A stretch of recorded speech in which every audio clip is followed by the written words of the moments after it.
leaders, promote regional collaboration to PVE, and promote of the protection of minority rights.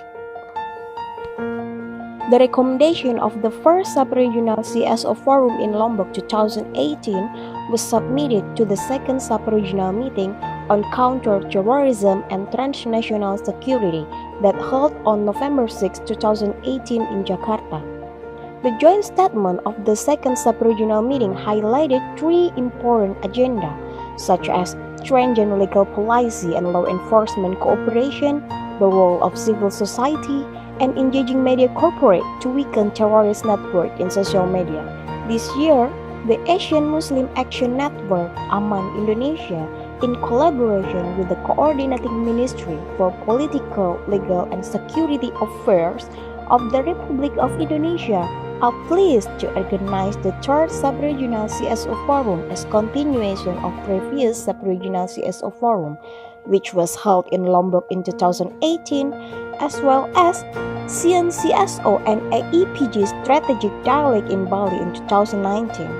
This forum is designed as an effective consultation mechanism among practitioners, academicians, media, women-led organizations, youth groups, and interfaith communities to consolidate their views on finding short and long-term possible solutions to deal with the new era after the fall of ISIS.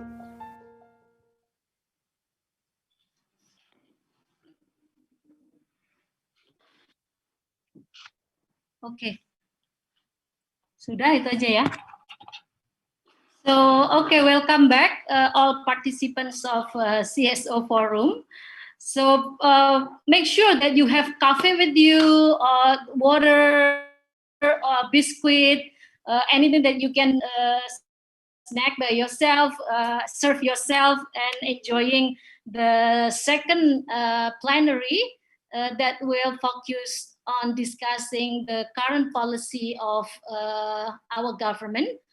So we have three study cases from Indonesia, Australia, and the Philippines. So I am very glad having Pak Greg here, Mbak Mira, and Ibu Amina. We have been working together intensively communication in this field. So before I hand this forum to Pak Banyu, let me introduce you to Pak Banyu.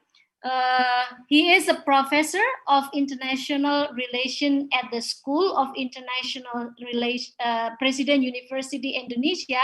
He secured British Chevening Scholarship to take his MA in International Relations and Strategic Studies from Lancaster University, and obtained Australian Development Scholarship to pursue his PhD from Flinders University, Australia. He also teaches at Naval Command and Staff College, or in short, in Bahasa Sesqual, and Air Force Command and Staff College, AU, and TNI Command and Staff College. He is also very actively involved with National Defense Council. I hope is a correct translation, and the Ministry of Defense, Republic of Indonesia. His subject interests are strategic and security studies. So his latest book is very interesting, Maritime Security in Indo-Pacific, co-editor with Igusti Bagus Dharma Agastya, published 2016. So without further ado, I hand over this forum to Pak Banyu. Pak Banyu, please have the floor.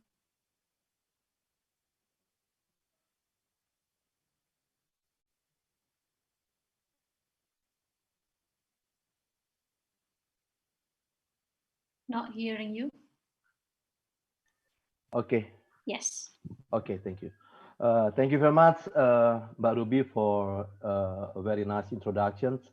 And welcome back, everyone, even though I know that the number of the participants has been a bit decreased, but I do hope that in this second plenary session, we are going to have a very fruitful and interesting topic. Well, actually, we have a very interesting topic, and I think The topic on this second plenary session is a bit provoking, at least for me, after the fall of ISIS. Is it true or not? Well, we can discuss about this later on. And I think the three speakers, especially Professor Greg Barton, Ibu Mira Kusumarini, and then Amina Rasul will further elaborate this topic in a very detailed way and a more comprehensive understanding for all of us. So without further ado, I would like to invite the first speaker, Professor Greg Barton. Is going to talk on the after the fall of ISIS from the Australian perspective, the Australia policy on returning FTF, and you are going to have not more than 20 minutes, Professor Greg, and then after that we are going to continue with the next speaker. So please, the screen is yours, Professor Greg.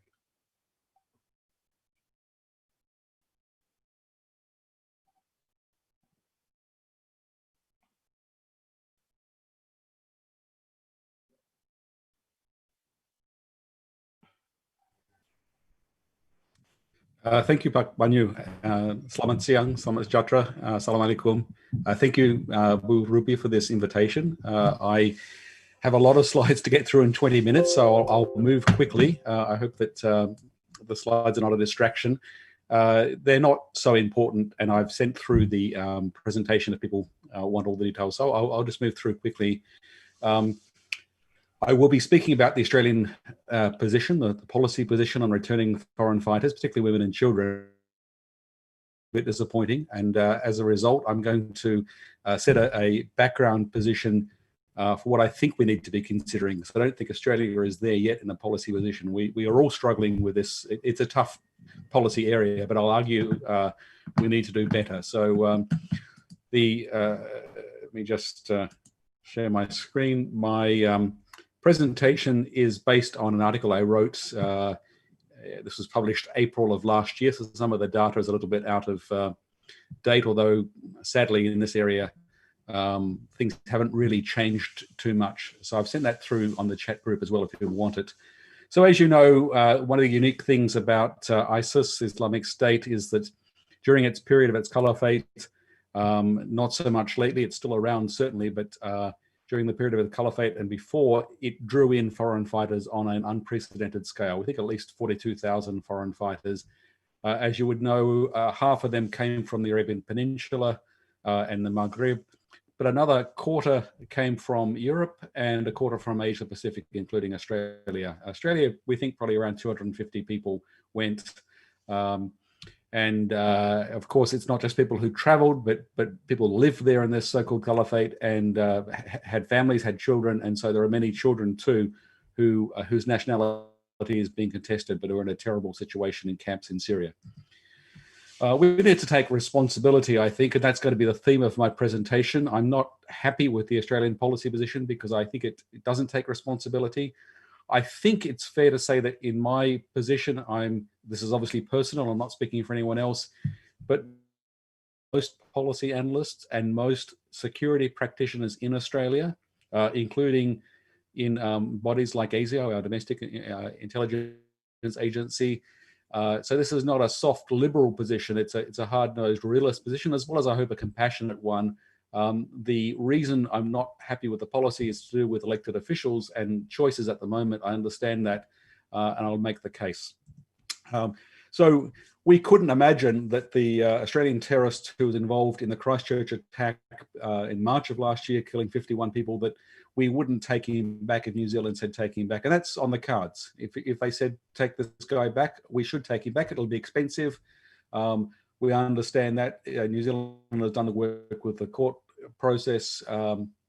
I don't know what his prospects for rehabilitation are, but we have a responsibility. I would say the same thing of the terrorists we've sent to Syria and Iraq. I don't see why it's any different. I don't see why the Syrians or the Iraqis, for that matter, should get stuck with them.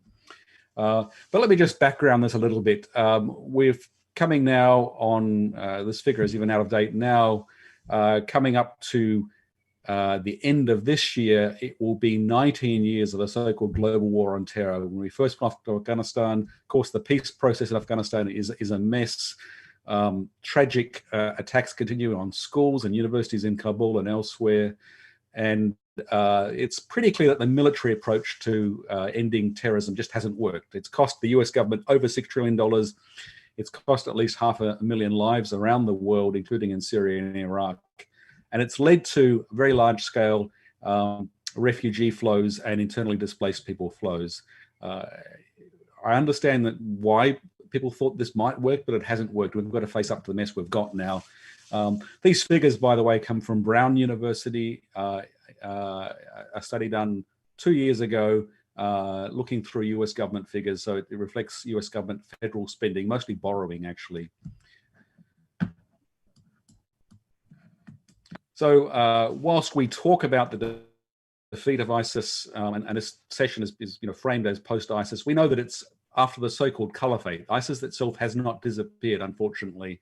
Through the course of this year, as COVID has ravaged Iraq, ISIS has been slowly building. It's an insurgency now.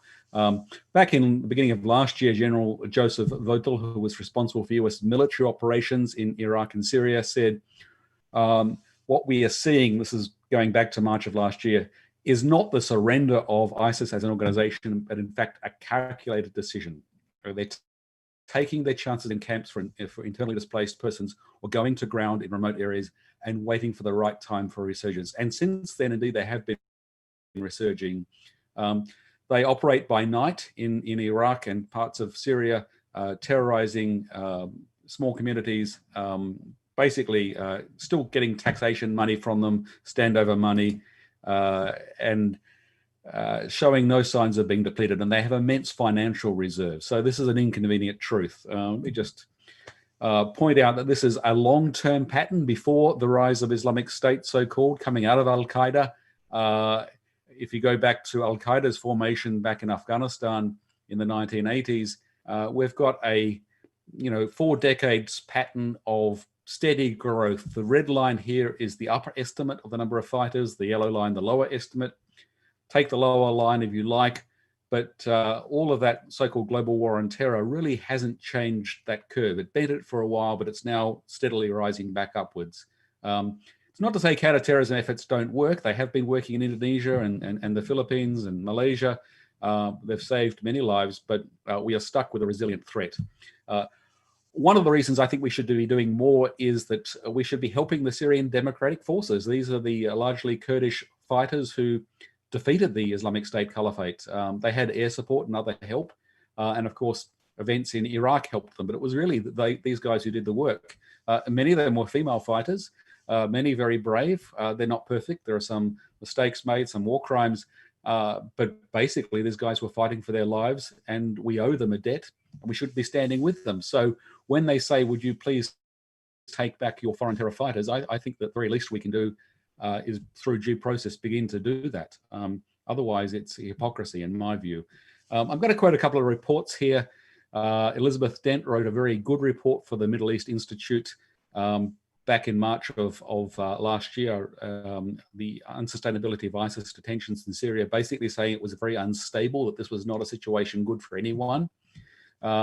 And she homes in on the key roles that historically we've seen prisons and camps playing for ISIS. They built their force strength in 2012 and 2013 with a campaign they called Breaking the Walls campaign.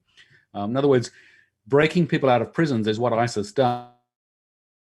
Universities. So the longer where people are sitting around in prisons, even I'm not blaming children, of course, but even women become vulnerable, and children as they get older become vulnerable to radicalization and recruitment. It's not good for them, and it's not good for anyone. And it contributes to the future generational growth of ISIS. So we know that locations like Camp Buka were locations where former ISIS leader Abu Bakr al-Baghdadi came from. The lesson of history is that this is where these guys built up their sense of camaraderie and brought people who weren't on their side and instilled their ideas. People working in those camps call them a pressure cooker for extremism. A pressure cooker, of course, being a cooking pot that helps us speed up the process of cooking. It's not a good situation. So you can say the seeds of ISIS 2.0 are in this prison population, whether IDPs or actual terrorist prisoners. I'm not blaming many IDPs, but I'm saying that there's a vulnerability that some will become future terrorists. We need to face up to that. There is a lot at stake, both in Syria and Iraq, and I would say around the world, because of the way things work in a globalized fashion. Another report I think it's worth noting is a slightly earlier report from 2018 by Joanna Cook and Gina Vale from the International Center for the Study of Radicalization. We don't have fighters, but this report gives us some of the best. So as I said, 42,000 fighters from 80 countries, incredibly, including in terms of people who traveled, almost 5,000 women and 5,000 children. And of course, hundreds more children have been born in that so-called caliphate territory. We don't know a whole lot about return rates. These are people who have returned of their own accord, under the radar often. But perhaps a third of those foreign fighters have returned, hundreds to Britain and to Western Europe, perhaps a third to Germany. And I should acknowledge that this presents real legal challenges for these countries in terms of prosecution. It's not easy to deal with these people. So I'm critical of Australia, but I acknowledge it's a difficult problem. Meanwhile, in Syria, particularly in the Syrian Democratic Forces camps in northeastern Syria, the former caliphate, that half of the caliphate in Syrian territory, we've seen 3 large camps with over 60 or 70,000 people as of last year, particularly coming out of Baghouz, the last stronghold. Some sending countries like Tunisia have very large populations, 5,500 people. Southeast Asia, we're not sure, but we think a couple of thousand probably in total, as best as we can guess. And there's been a long-term problem of ISIS returnees. So we should have been getting our heads around this better than we have been. There's a humanitarian tragedy going on as well, of course. This is one of those occasions where the humanitarian tragedy joins up with a security threat. And it's in our interest as people who care about human rights, but also as people who care about our national securities, to pay attention. The 5,000 children in the camps of foreign nationality, so not the Iraqis or the Syrians, but the foreign nationality children, represent a humanitarian tragedy in themselves, but this is potentially some of the recruiting grounds for the next generation of Islamic State. The Al-Hol camp in particular grew rapidly through the course of 2018 and 2019, and we have less clear picture, but some of our fears about breakouts and problems have proven true. UNICEF has been trying to help, but they've been struggling. It's a miserable situation. With respect to Australia, it's important to look at the experience of UK and Western Europe, because Australia is particularly following the UK in its policy. A lot of counterterrorism policy in the UK, and oddly enough, Canada, not the current Canadian government, but the previous Conservative government of David Harper, have served as a template for Australian policy. So the case, for example, of Shamima Begum, who left UK as a teenager in 2015, of course, was married off to a fighter. She tragically had a young son die in March of last year, and that was just weeks after her citizenship, a UK citizenship, had been. She was not a dual national. I mean, all she had was UK citizenship. So it's a dangerous precedent in the UK case to say, well, because of her family's heritage, we can take away her citizenship. I think it's inhumane. I'm not saying that she's not dangerous, that she doesn't present problems, but I think we need to face up to what's going on. We have some similar cases in Australia. Zara Duman from Melbourne, from a good Turkish family, went to a good school, not a radical extremist family. Her parents have a Turkish citizenship, so therefore so does she. She's facing a similar fate, having citizenship stripped. Thankfully, her close friend Zainab Sharuf, who is the daughter of the Sharuf Australian terrorist, has been taken back to Sydney along with some of her siblings and her own children out of one of the standout breakthrough humanitarian initiatives. And I think that's really good. It shows what can be done, but it stands out as being one of the exceptions to the rule. So as I said, Australia has followed Britain and Canada in amending legislation about stripping citizenship. Now, I completely understand why there's concerns about people going abroad as foreign terror fighters or supporters, but the stripping the citizenship option is not a good option. The Australian security community, including ASIO, as I referred to earlier, have come out. ASIO has put out a public, non-confidential or non-classified report saying it's not really in our national security interest to strip citizenship. It actually makes it harder to track these people. It makes it harder to prosecute them. For example, Neil Prakash had his citizenship stripped. A young man from Melbourne, his mother is Cambodian, his father Fijian, but he doesn't have Cambodian or Fijian citizenship. He's currently in a Turkish jail. Our Home Affairs Minister stripped his citizenship, saying, well, he's a bad guy, we don't want him back. The problem is we now have no control of him. And he's likely to be released from that Turkish jail quite soon, possibly within months. But likely to go back into a jihadi underground in Turkey. That's another whole story, but the Turkish state has been inconsistent in pursuing these people. He was arrested and tried because the Australian Federal Police tipped off the Turkish authorities. There's good reasons for being concerned he'll go back into that underground. And in the online environment, he may never come back physically to Australia, but he'll always be an Australian with an Australian story, and he will be a threat to Australia, and he will be used by the people he works with. So we need to recognize that we can't just magically make these people disappear. I think there's a great irony in Australia's position because we changed our counterterrorism legislation in 2018 and particularly 2019 to make it easier to prosecute returnees. Now, I think that was a good thing to do, but it actually means that because we're an island continent, we've got good border security, good security forces, and now we have clear legislation. Anyone who comes back, with either through us bringing them back or them attempting to come back themselves, will face prosecution and will be dealt with. Some perhaps can be rehabilitated, some may not be rehabilitated, but I would argue even for the hardcore cases, better they spend a lifetime in an Australian jail than be abroad at some stage being broken out of a camp in Syria or Iraq or being released and going into the underground and being part of the problem. So we did some good work going back to the beginning of the so-called caliphates. We had a major terrorist operation in September 2014, changed legislation in October 2014. I think that was the right thing to do. And I think the legislation now puts us in a very strong position. But we, for reasons of politics, not for reasons of policy, don't want to put this legislation to the test by bringing people back. We think it's not convenient to bring people back. We have, of course, had people return, but they returned largely before the time of the caliphate. So, you know, maybe 35, 40 people came back as late as 2013 before the caliphate was declared. Now, most of those people are not in detention.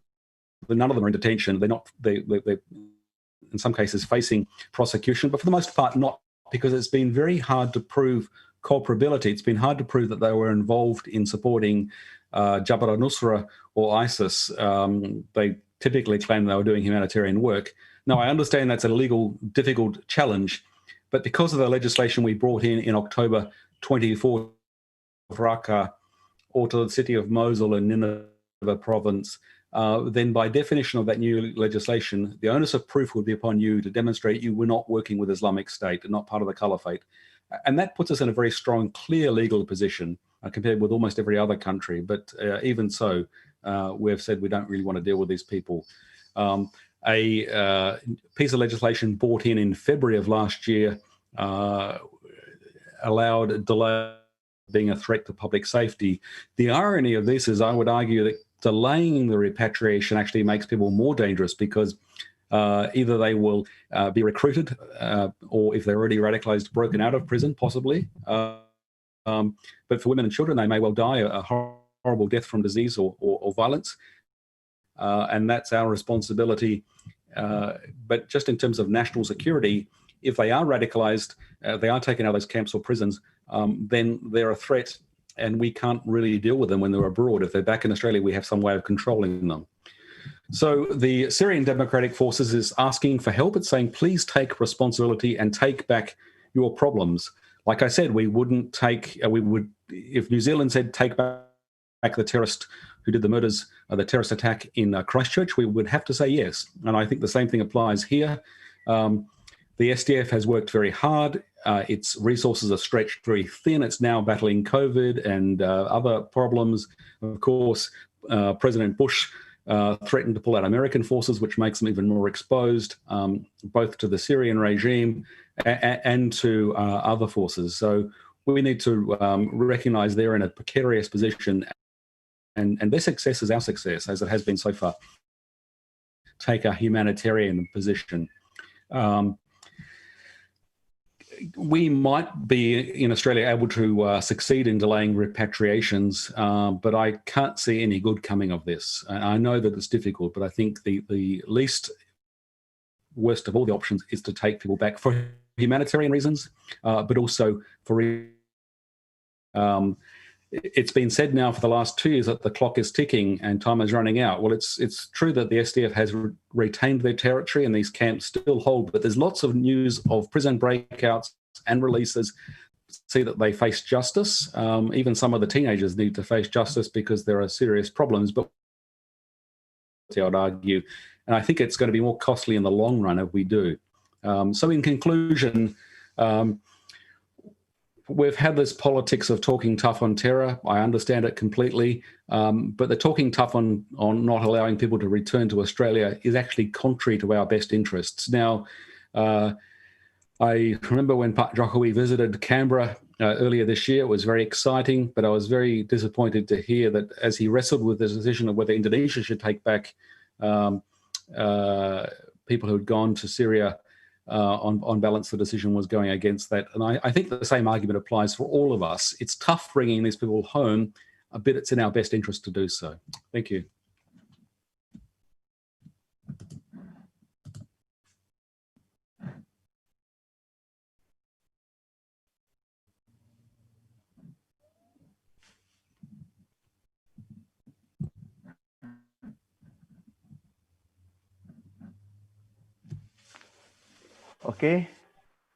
Okay, thank you very much, Prof. Greg. I think there are a lot of important points that we need to underline here. But the two most important point that I can understand is about the state's responsibility, and especially because ISIS is still far from over. Okay, now let us move to the Indonesian perspective, and I would like to invite Ibu Mira Kusumarini. She is the director of Yayasan Empatiku Indonesia, and she's going to present her thoughts on the returning the most vulnerable CSO perspective to Indonesian policy. Please, Ibu Mira, the screen is yours. 20 minutes for your presentations, please.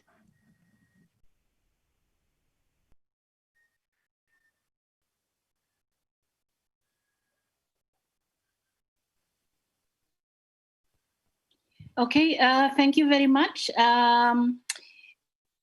for the invitation to share. I'd like to share, let me get myself ready with the PowerPoint presentation. Okay.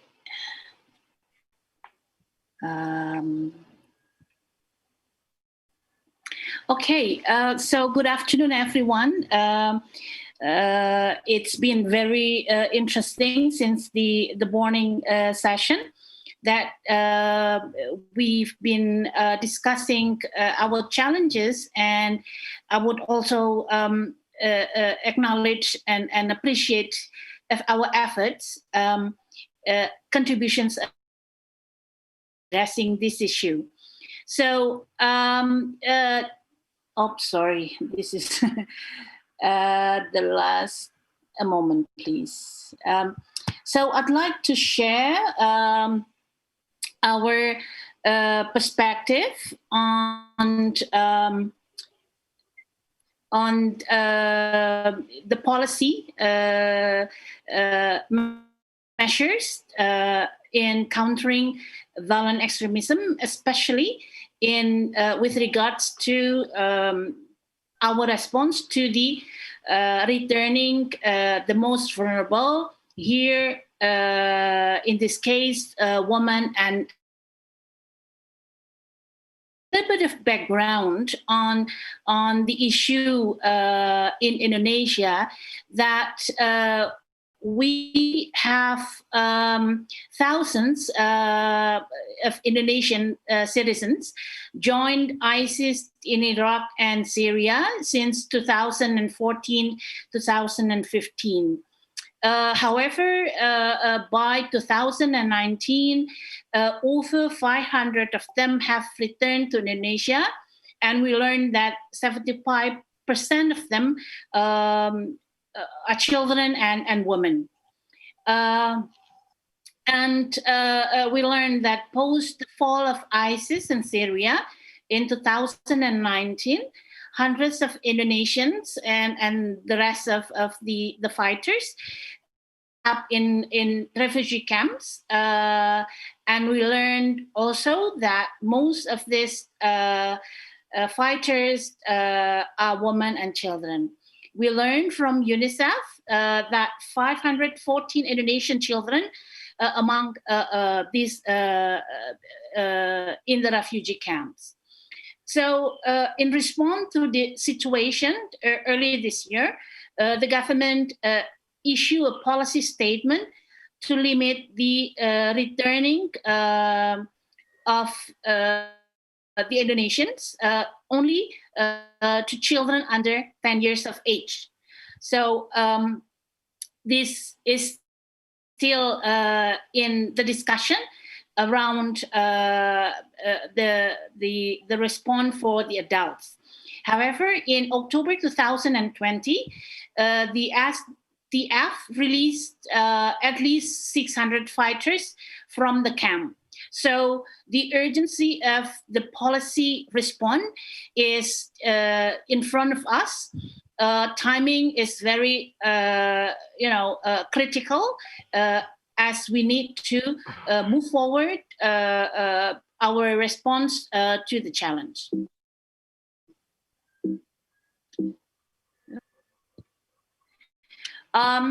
So since 2017, it was a year after the draft law, city law, has been developed, and that was the time we, CSO, in a coalition for policy advocacy, worked together with the parliament on the issuance of this the draft city policy. And the basis of our engagement in the policy advocacy is based on law number 12 of 2011 on the formation of regulation, specifically Article 96, that guarantees civic participation in the policy advocacy. So we feel safe, and we should be safe in voicing the civic opinion into the policy development. Throughout the activities, the partnerships, the revised city law has been issued in 2018, and there are 8 new substances to the revised city law, which among of these new substances have been proposed by civil society. So as you can see on the list, most of the substances are on law prosecution. but then we, civil society, proposed a new chapter on prevention and a new chapter on protection of victims.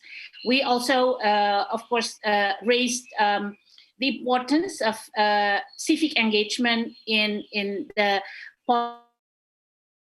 gender-responsive policy. Unfortunately, these two aspects hasn't been accommodated yet on this new law.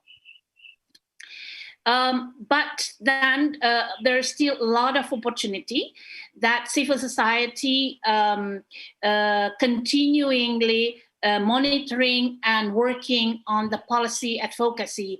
So under the new city law, there are two derivative regulations already issued by the government. One is on prevention of terrorist acts and protection of prosecutors. And the second, the government regulation on Amendment to Government Regulation Number 7, 2018, concerning compensation, restriction, and assistance to witness and victims. These two regulations have been then followed up by institutional regulations. However, we still are waiting for finalization of 3 drafts that still being reviewed to be finalized. They are presidential decree on the role of military, the draft House Representative Regulation on countering terrorism supervisory institution, and presidential decree on the governance of the National Bureau of Countering Terrorism. So under this new law, this new chapter on Prevention of Terrorism Act covers 3 substantial measures.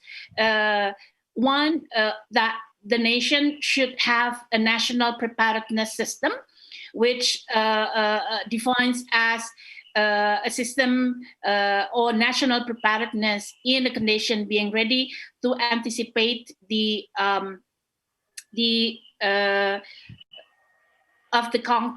occurrence of criminal act of terrorism through a planned, integrated, systemic, and continuous process. The second measure is counter-radicalization, that is a planned, integrated system and continuous effort process carried out against people or groups of people who are vulnerable to be exposed to radicalism of terrorism, which is intended to stop and the spread of this ideology. The third, which is that's the major cutting stone of the policy on our response to the returns, is the de-radicalization, which is explained as a planned, integrated, systemic, and continuous process to carry out, to eliminate or reduce or reverse the radical understanding of terrorism that has occurred. So this de-radicalization applies to the suspect, defendants, convicts, and former terrorist convicts, including, this is the new group that hasn't been identified in the previous law, is people or a group of people who have been exposed to radical terrorism ideology. So this group, in the case of the returns, has a legal basis for the government, for the civil society to provide measures for them to get rehabilitation and reintegration. So, sorry. Okay. So under this new law, we learned that there is a pathway to terrorism acts in correlation to the measures that need to be developed and implemented and mandated by the city law. So at the bottom level, there are people who are being targeted of violent extremism ideology spread. So the measures mandated by the law that the government should have a national preparedness measures, and in response to this, we, civil society and the community currently also responding through the development of community-based early warning system, the system that allows community, civil society to take a role in the preventive measure, even preemptive measures, address early sign of indication, resolve at the community level by the community. But if the case is considered more risky or relates or needs further referral, then the community could refer the case to the respected institution, including the police at the region. So in line with these measures, there is also who are prone to be exposed to and embrace violent extremism ideology. So the city law mandates the development of counter-radicalization. Mostly what we hear so far is counter-narratives. So in support of the community-based early system, we also educate, discuss any topics in relation to violent extremism ideology as a risk to the society. So these two measures needed on the ground. In terms of policy, we are advocating the policy at the local level, at the community level, up to the local government level. So at the national level, I think the government currently developing the national preparedness institutional regulation on how to improve the capacity of the government officials in addressing this issue. The third group that are very much, as I mentioned earlier, very much in line with what we are talking about with violent extremism network. This group of people, because they are already exposed, however, unless there is an intervention, these people could potentially commit crimes or commit terrorism acts. So for this group of people,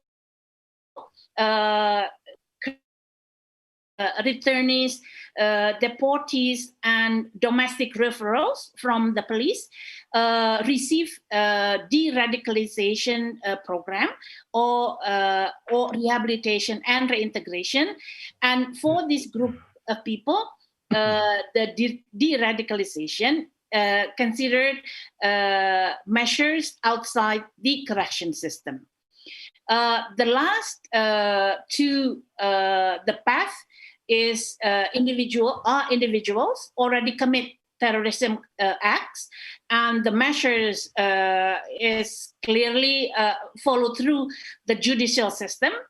but within the correction system, they should have de-radicalization measures conducted by the correction officers in the correction system. So this pathway is currently what we are facing, and different measures is being developed for the radicalization for people outside the correction system. The government currently is developing the institutional regulation on de-radicalization. Hopefully, this will in line with our previous initiatives, measures in partnership with the government that the Ministry of Social Affairs, together with civil society and other ministry and institutions, develop standard operating procedures for rehabilitation and reintegration. However, these working tools hasn't been institutionalized, hasn't been supported by any legal framework, as I understand that the higher level of policy is still being developed. So hopefully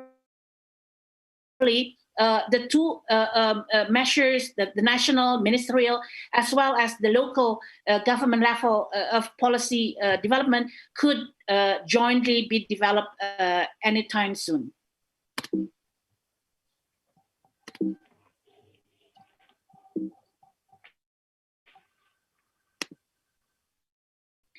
Okay, so are the homeworks.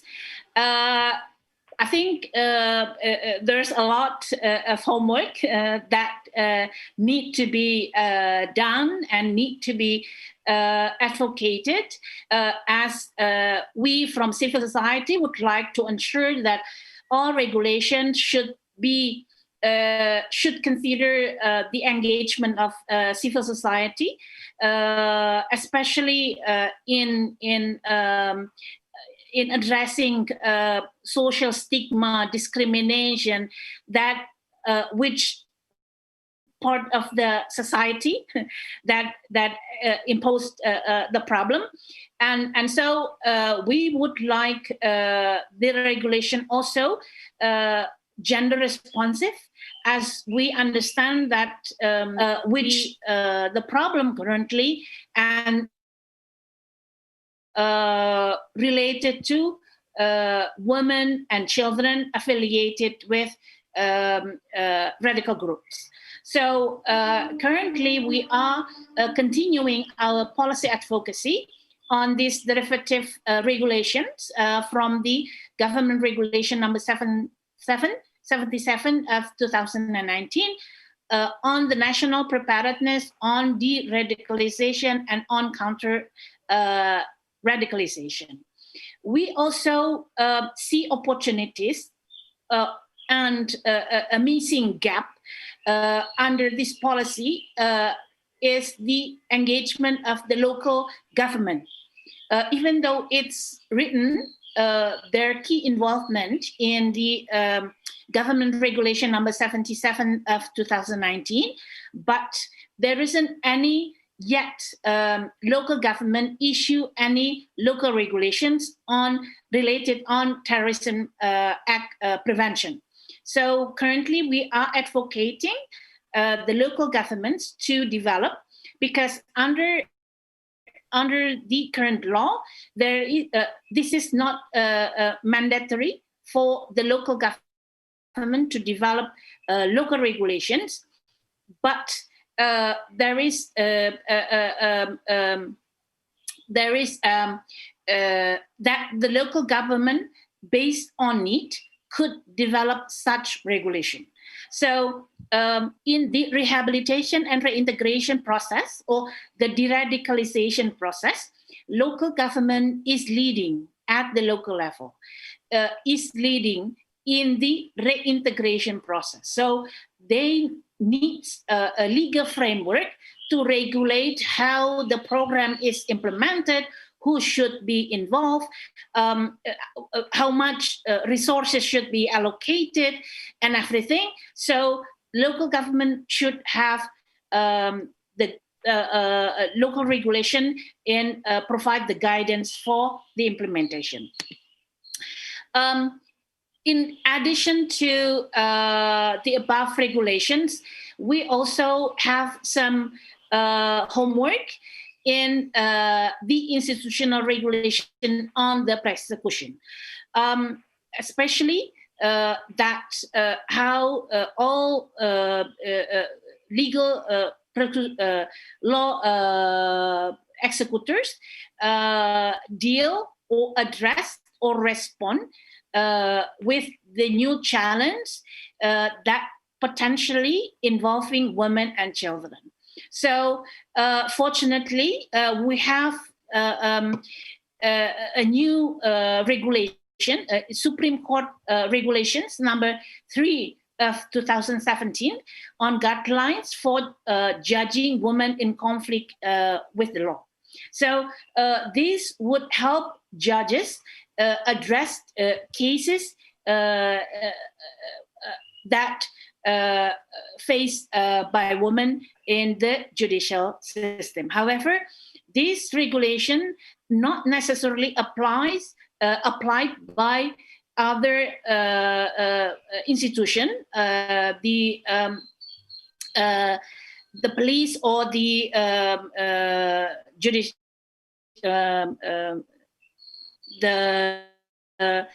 other institutions. So we still have to have a clear commitment, political commitment from other institutions in the prosecution of women or children related faced by the law.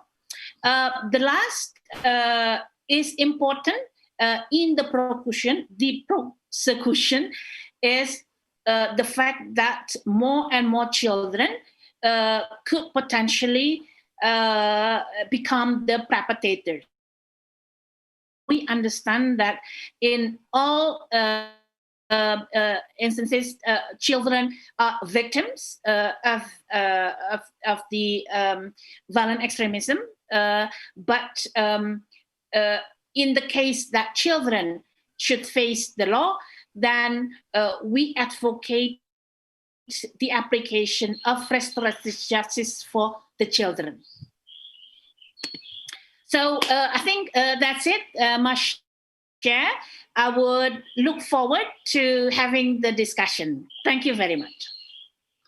Okay, thank you very much, Ibu Mira. You have just outlined the importance of the legal basis on the issue, especially government regulations on how to deal with the issue of this important topic. And I think there will be a lot of questions, especially on the issue of the implementations of the regulations later on. And I do hope that I would like to invite the participants to ask more on the implementations of this kind of government regulations later on. Okay, now let us move on to Philippines by inviting Ms. Amina Rasul Bernard, and she is the president of the Philippine Center for Islam and Democracy, and she's going to deliver her presentations on the topic of can the politics of diffusing make situations better? And I think this is a very important question for all of us. And Ms. Amina is going to look at from the Philippine perspective, the Philippine policy on FTF. So I would like to invite Ms. Amina for you to present. So the screen is yours for 20 minutes. Please, thank you.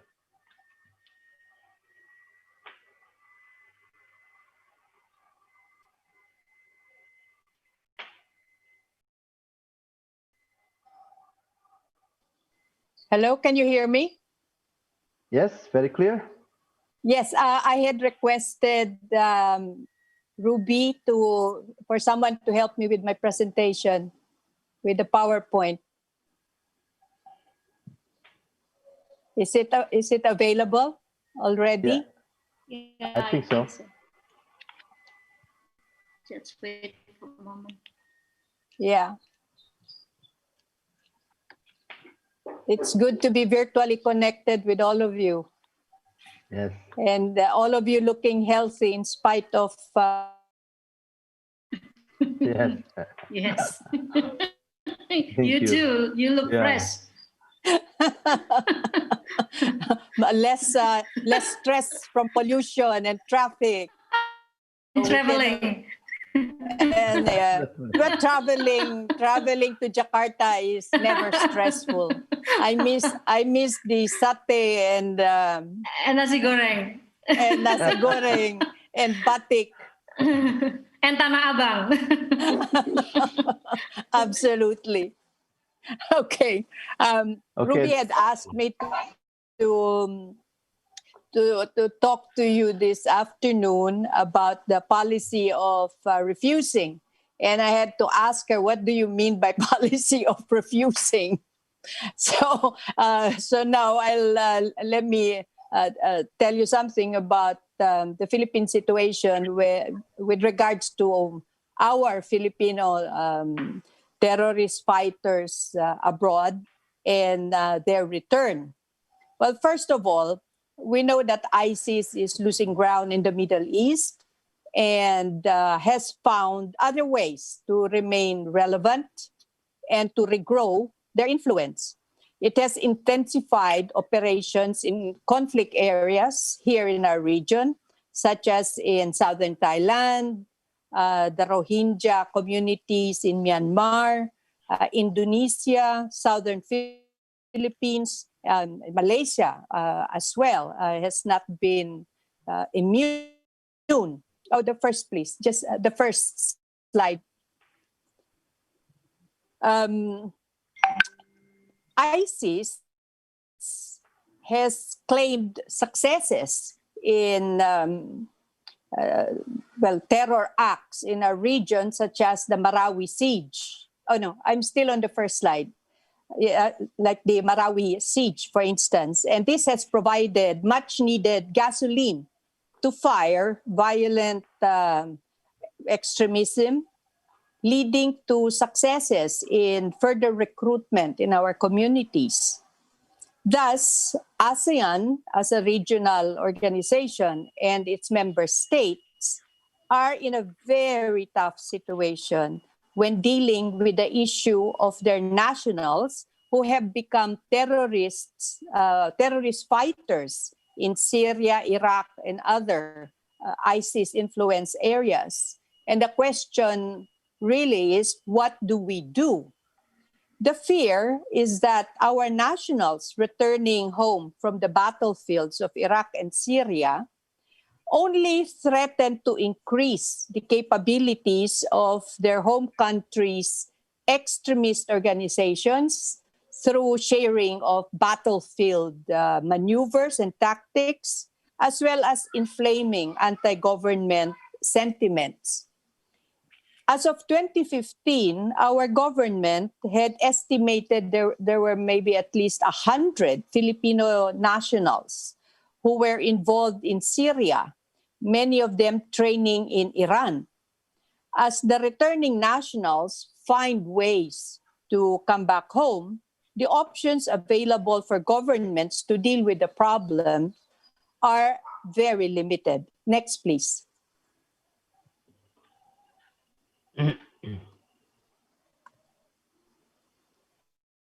So let me just briefly discuss three parts. The situation prevailing in my country, what have the actions of government been, and what are some recommendations that we could share with you.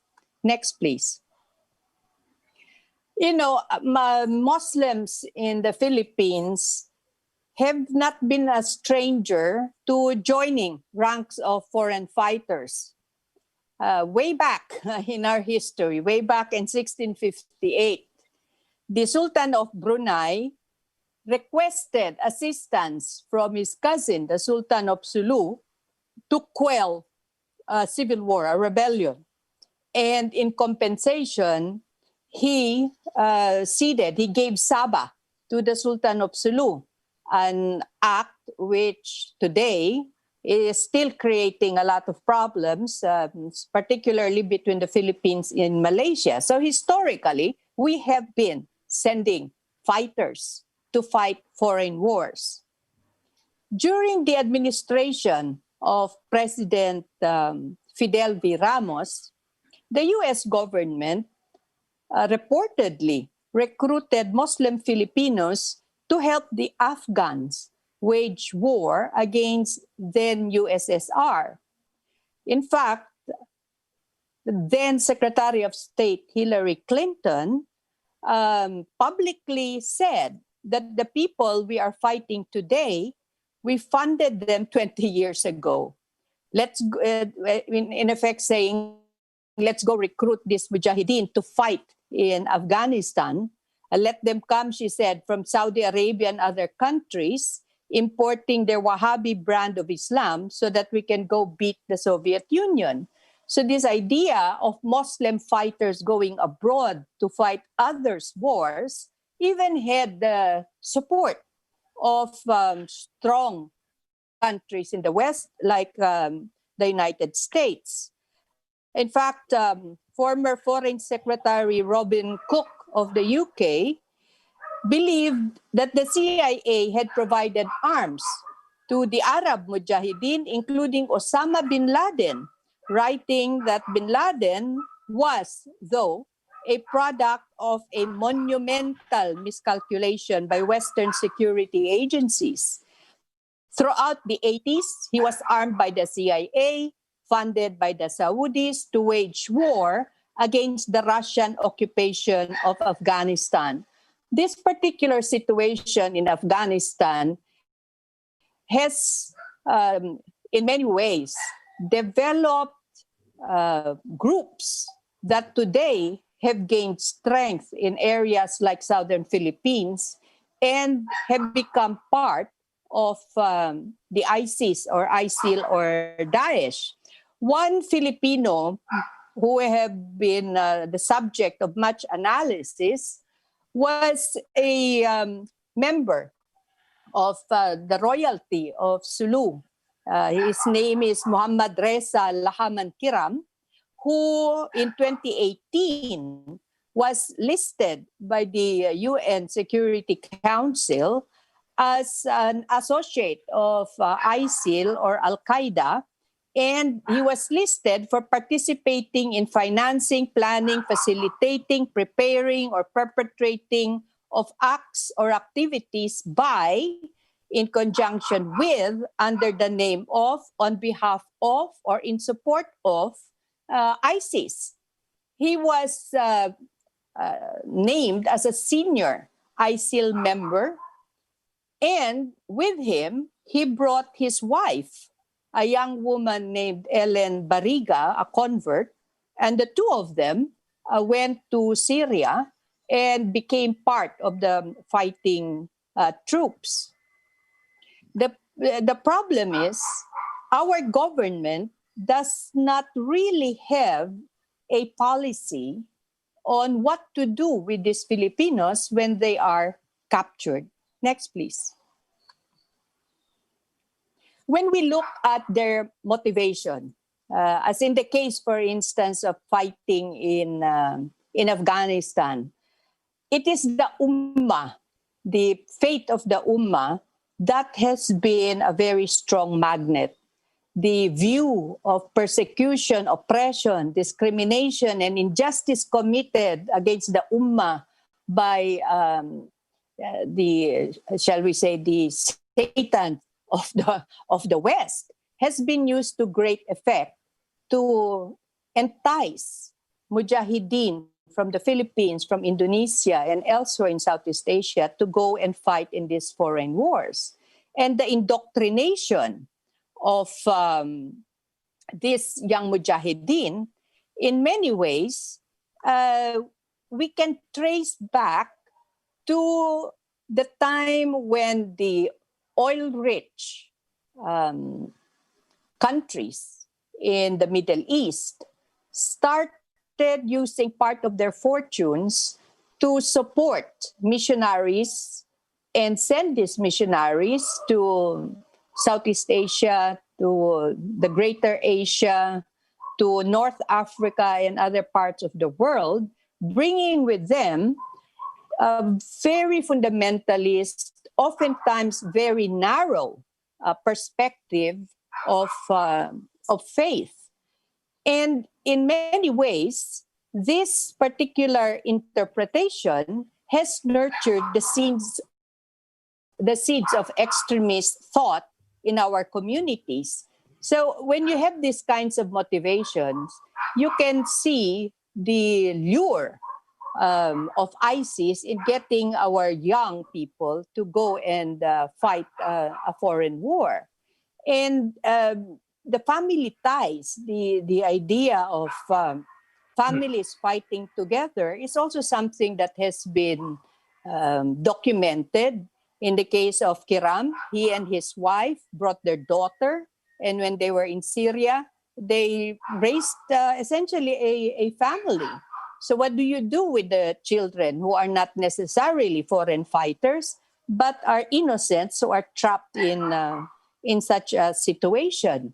Intermarriages and the expansion of migration, this have allowed the use of family ties to be exploited. And when one family member is harmed in this fight, then revenge becomes a very strong motivation. Next, please.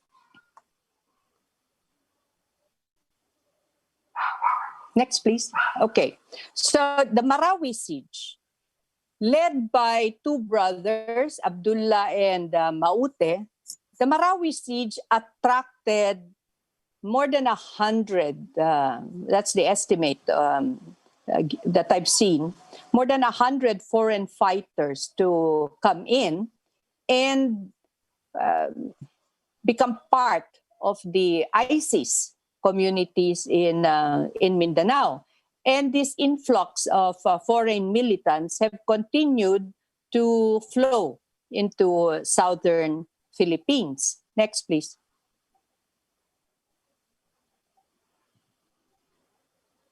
These foreign militants included Indonesians, a couple, for instance, who were responsible for the bombings in Holo, the bombings of 2019 and last August 2020. So family ties have become a strong magnet to keep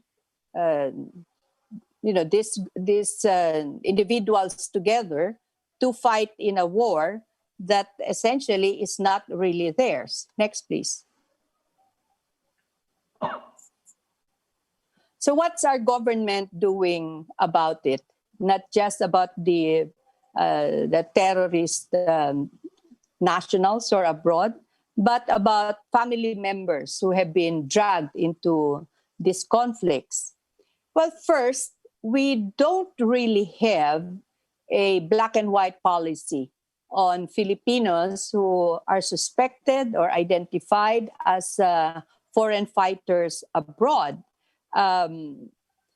Previously, I think this was sometime last year, our Justice Secretary Menardo Guevara had said charges cannot be filed against returning rebels as the crimes they committed were done abroad. Now, I guess fortunately, this circumstance has changed as acts of rebellion and or terrorism have been defined. This has been cured by Republic Act 11479, the Anti-Terrorism Act, which was passed earlier this year. And in Section 4, terrorism is defined as committed by any person who, within or outside the Philippines, regardless of the stage of execution. So here, we now have a definitive statement that can cover Filipino fighters who are abroad. They can now be reached by the hand of Philippine law. A high-level source that I had managed to talk to said that while we still do not really have a concrete policy on returning Filipino foreign fighters, this issue has already been raised by the Department of Foreign Affairs because of the U.S. position to repatriate all those who have been captured in Syria. DFA's position, our Department of Foreign Affairs position, is that we have to accept them if they can prove that they are Filipino nationals. But government has to act on a case-to-case basis with regards to the return of these Filipino fighters. Filipinos who are identified as fighters will be detained and arrested when they return to the Philippines. And the Anti-Terrorism Act has cured the problem of whether or not terror abroad is a crime against the Philippines. It is. It's now classified as a crime. Our Interior Secretary, Eduardo Año, said Filipino ISIS fighters can come back home. However, he said, they are Filipinos and they can come back, but we'll have to investigate their involvement and look for appropriate charges that may be filed against them pending the result of investigation. He also said suspected terrorists are jailed in special intensive care areas in our major penitentiary in Bicutan. Orientation and counseling are regularly conducted to mainstream the inmates and introduce the radicalization program. So this is according to Secretary Año.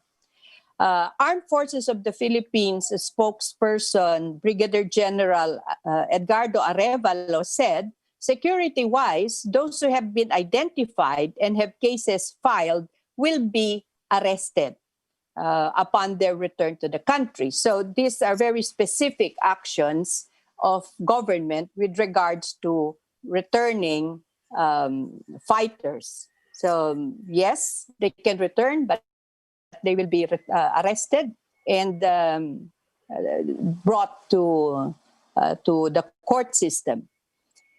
In our region, we also have agreements with ASEAN member states regarding the monitoring and capture of foreign terrorist fighters.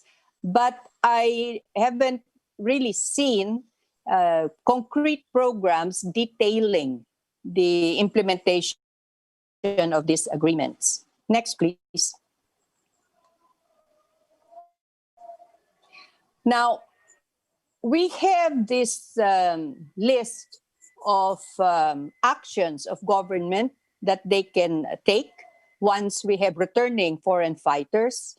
But given the situation of our governments, the poor status of our penal system, our monitoring system, our intelligence mechanisms, our police system, the best cure really is prevention. So an ounce of prevention is worth a pound of cure. Amidst the COVID pandemic, measures to minimize the penetration of these foreign fighters into our country, into our region, has to be sustained. But we need bilateral and multilateral intelligence sharing arrangements in order to be able to do this. So that's an important caveat. In my country, the Anti-Terrorism Act that was passed earlier has already highlighted the need to have preventive measures, acknowledging that prevention is better than cure, really. Section 45 of the Anti-Terrorism Act states preventing and countering violent extremism programs. The program shall address the conditions conducive to the spread of terrorism, which include, among others, ethnic, national, and religious discrimination, socio-economic disgruntlement, political exclusion, dehumanization of victims of terrorism, lack of good governance, prolonged unresolved conflicts by winning the hearts and minds of the people to prevent them from engaging in violent extremism. It shall identify, integrate, and synchronize all government and non-government initiatives and resources to prevent radicalization and violent extremism. Thus, reinforce and expand an aftercare program. So we're very pleased that this is part of the new Anti-Terrorism Act. The Act also includes a legal affairs program to deal with rights and says the programs shall ensure respect for human rights and adherence to the rule of law as the fundamental basis of the fight against terrorism. It shall guarantee compliance with the same as well as with international commitments to counter terrorism-related protocols and bilateral and or multilateral agreements. The Anti-Terrorism Act improved, strengthened the Anti-Terrorism Council, which has been in existence for a couple of decades now. The functions of the council now include the formulation and adoption of plans, programs, and preventive and countermeasures against terrorists and terrorism in the country. Again, prevention is key. It also includes coordinating all national efforts to suppress and eradicate terrorism in the country and mobilize the entire nation against terrorism. This is all very well and good. We have a national action plan for the prevention of violent extremism, but we still have to take a very close look at the programs to ensure that indeed what they say that this program should be a whole of nation, whole of society approach is indeed maintained. Next, please.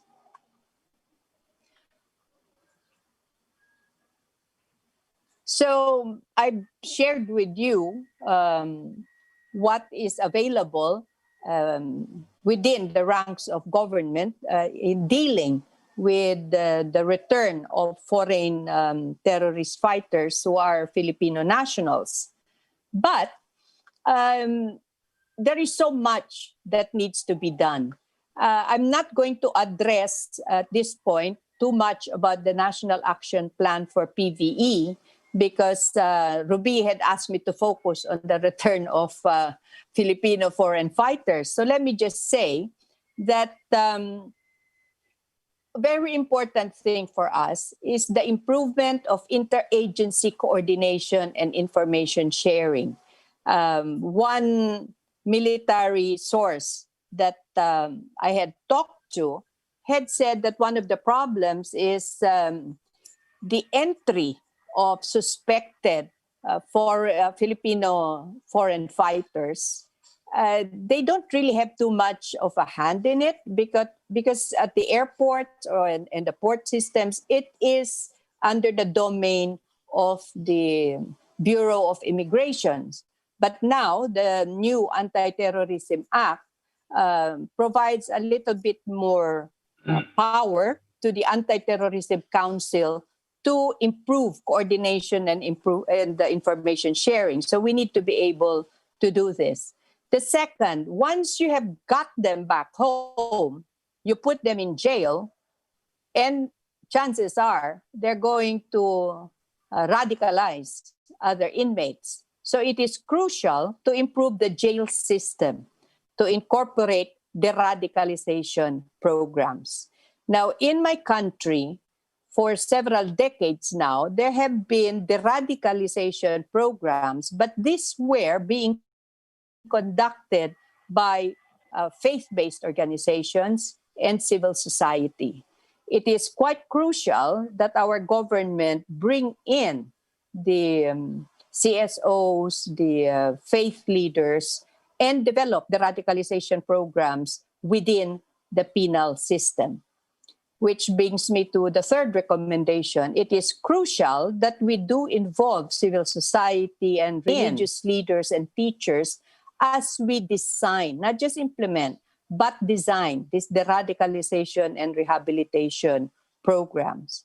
Now, when we talk about rehabilitation, government must also include community leaders. It's not just something that government alone can do. It's not just something that the religious leaders and civil society can do, but you need the community itself to be involved. And lastly, we really need to strengthen the National Action Plan for PVE and make sure that we do have an effective regional action plan for prevention of violent extremism. Next. So ISIS will continue to unify jihadists, violent extremists in Southeast Asia, especially those in the conflict areas of southern Thailand, the Rohingya areas, in Indonesia, southern Philippines, and Malaysia. And these groups have been encouraged by the impact of ISIS in the 2017 Marawi siege and the Holo bombing attacks. And this is my hometown. The Holo bombing attacks of 2019 and August 2020. There continue to be opportunities for returning militants to enter conflict theaters around the region, even, well, especially in Southeast Asia, because our borders are so porous. And what we really need to do is not just to look at what government can do to rehabilitate the radicalized these foreign fighters once we capture them, but even more important, I go back to the essentiality of prevention, that an ounce of prevention is worth a pound of cure. Thank you. Thank you, Ms. Amina, for interesting presentations on Philippines. So everyone, we have three perspectives from Australia, from Indonesia, and also from Philippines. But of course, there are also some similarities and differences on those perspectives. And before I open the discussion session or answer any questions, allow me to start as the moderator, raising a question to all the panelists. Yeah, well, this is just a very simple question, basically, to all the panelists. To all the panelists, how do you see the coordination between the government and CSO in dealing with the issue of returnees?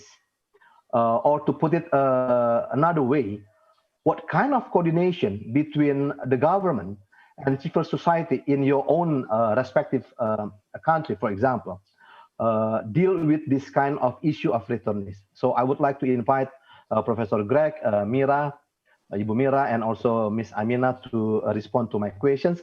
And then later on, we are going to continue with question and answer. And I think the rest of the question and answer. And I think I noticed some of questions related to this topic. So I would like to invite Professor Greg and then Ibu Mira and Amina to respond my question. Please. Who's going to respond first?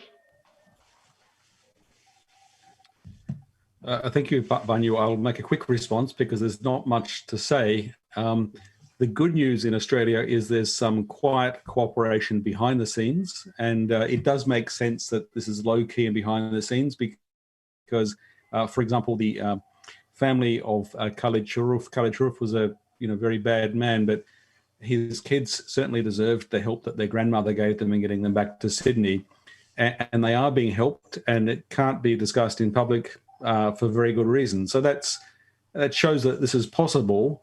The flip side is that we have had very little other repatriation, not because there isn't a lot of interest on the part of civil society, in particular the families of women and children and elsewhere in Syria have been working very, very hard to try and get their family members back home, recognizing the problems that they face, recognizing they need to face legal investigation, prosecution, etc. But for whatever reason, the government hasn't wanted to engage with that. I don't really understand all the reasons why. I think it's one of those things, it does depend very much on the government of the day and where it sort of stakes its political position. And I wish that we were thinking differently. As I said earlier, it's significant that the security community has come out and said our best interests are served by getting this bill back to Australia. That actually keeps the nation more secure than allowing them to be radicalized, to go online, and to be part of the future problem. Thank you, Professor Greg. Ibu Mira, please. Yes, thank you. Reflecting on our previous experience since 2017 to 2019, it was a very good coordination and partnership, and due to positive response of the civil society, positive response of institutions, and finally able to produce the standard operating procedure for rehabilitation and reintegration. However, unfortunately, this situation hasn't been that smooth as since mid of 2019. There isn't any engagement of civil society in the process of rehabilitation and reintegration. We heard that deportees came into the rehab center, and the government sent off back the deportees to their families without any coordination with local civil society to help out in the reintegration process, or perhaps not engaging local government either in the whole process of reintegration. So this is the homework for us, that we cannot deny the important contribution of civil society, of community, in the whole process of rehabilitation or reintegration. Currently, we are still facing social stigma, discrimination, from society that have very least understanding who these deportees, how it would be the future of these deportees, women and children, in addition to the risks that they could bring to the society through the spread of the ideology, to the recruitment. So I would urge the government of Indonesia and civil society of Indonesia to hand in hand in addressing this issue. So it's still a homework for us. Thank you. Okay. Thank you. Miss Amina? Yeah. Well, with regards to the Philippines, what we are thankful for is that with the new Anti-Terrorism Act, in spite of all the problems we have with regards to human rights and so on and so forth, it has very clearly stated that Filipino national who is involved in the, terrorism abroad has also violated Philippine law. which now allows that national to essentially be allowed to be repatriated to face justice in the country if he or she is captured abroad. So that's done. We have a legal basis for their return. The problem is not so much in their return, whether our country will refuse to accept them or not, because clearly we will accept them, but what we do once they're here. And that is where we have to focus more in depth on the issue of the radicalization while in the penal system, their rehabilitation and their reintegration into the community, which is another set of issues entirely. And this will have to be tackled separately. But for all this, the role of civil society is clearly important, whether it is for lobbying so that the families of the foreign fighters will be allowed to come home and be given safe harbor, because they are victims as well. They're innocents caught in this situation, to the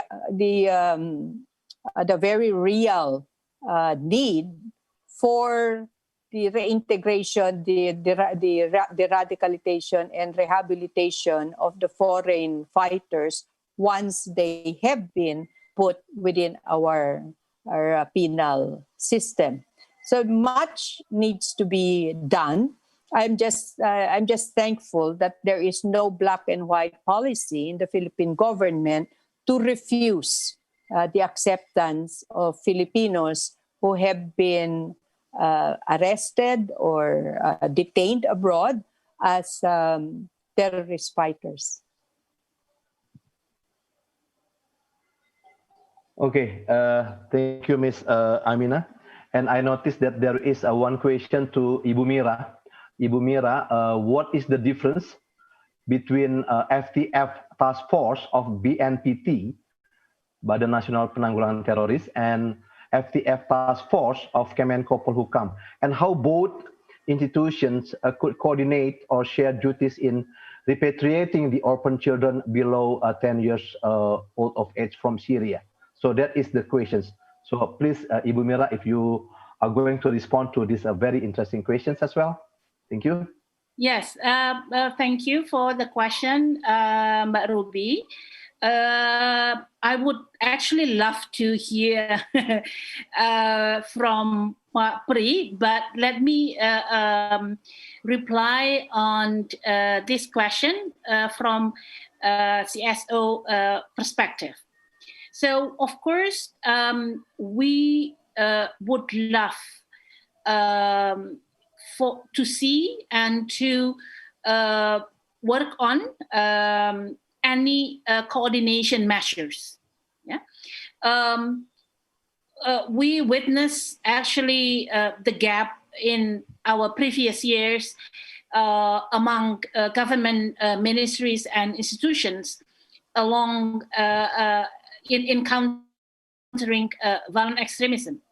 And it is still indeed a challenge. How then each of ministry and institutions has its own program under the National Action Plan. However, how those measures, interventions, implemented autonomously within the institution, but in collaborating with other measures. So we really look forward for a key role in either the coordinating Ministry of Legal and Law Ministry and the key role of the BNPT. This is a homework, and I think much of the clarity could be shared by Papri, representing the Kemenko Polhukam. Thank you. Okay, thank you. Since Ibu Mira and some other participants have also mentioned about Pak Pribadi, Dr. Pribadi Sutiono from the ministry. So allow me to respond to some of interesting questions or some of interesting issues related or pertinent to this topic. So please, Pak Pribadi, Dr. Pribadi, the screen is yours.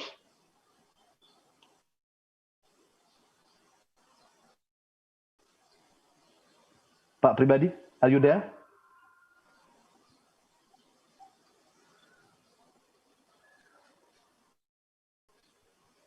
Pak Pribadi? Pak Pribadi asked the organizer to unmute. Please unmute Pak Pribadi.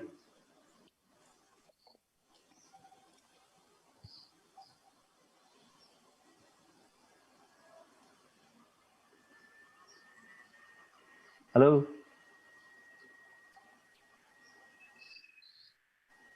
Pak Pri, the screen is yours. Hello. Yes. Sorry that because I'm using the other account since I'm outside the office. Can you hear me, Pak Banyu? Yeah. Yes. This is quite clear. Okay. Please, So yes, I think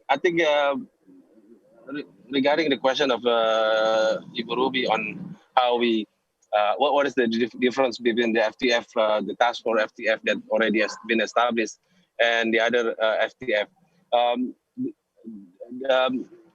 The first one is for sure is in order to tackle all the issues related of the FTF outside the newest issues.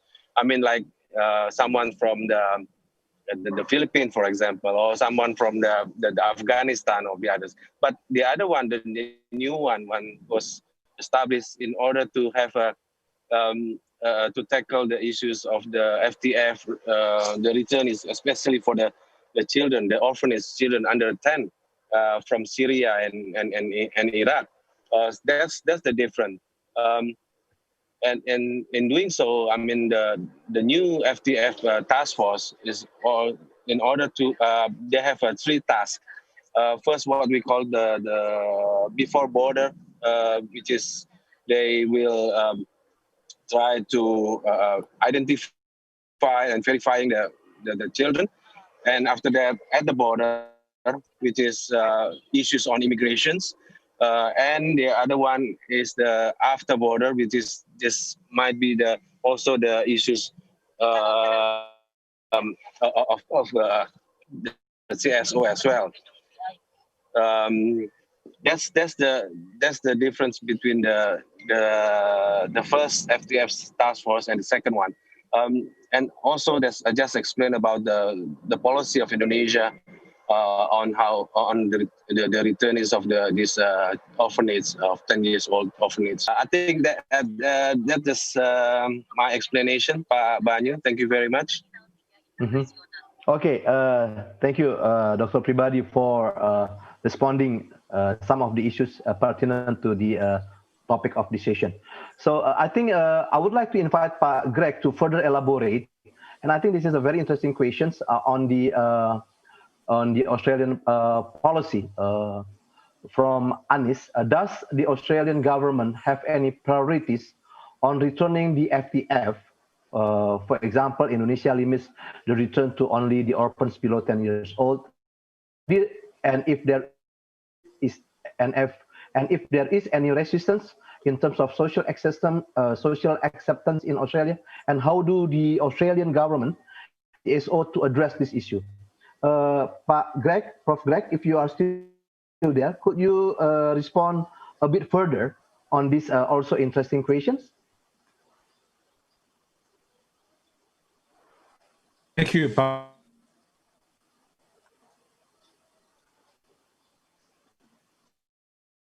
Greg, yeah. Sorry, Pak Banyu. We don't have a lot of information from the government about its its policy reasoning, we have statements from the government saying things like, well, it's not safe to go to the camps, we'll put people at risk, we can't risk their safety. That's not really a policy position, it's more a backing away from taking action. We do have that very good story of some young children being, I mentioned Khalid Sharif's family being taken back to Sydney because their grandmother really fought very hard. She travelled to Syria and she fought a very hard fight to get them back. I don't know why we haven't seen more children coming back. It's true that things are not perfectly safe in northern Syria, but if humanitarian organisations and journalists can go, then certainly government could arrange to get people out. So it's a lack of clarity, a lack of clarification. And it's not even clear whether it's the whole of government taking this position or whether just one minister or several ministers have decided to take a tough line. As in all governments, we have different factions. And so this is a conservative government led by the Liberal Party. The National Party tends to be more conservative than the Liberal Party. It's also in the coalition government. And there's an element of the Liberal Party that is sort of very tough in its rhetoric. And perhaps that explains why, for example, the Minister for Home Affairs, Peter Dutton, is not budging on this. But it's not because the security community hasn't spoken up and argued, not because civil society hasn't weighed in. It's simply because they're and don't want to do this. And it's disappointing because it's, it's tragic in humanitarian terms, but it also is a real security concern. Okay, thank you very much, Professor Greg. So I'm so sorry that we are just running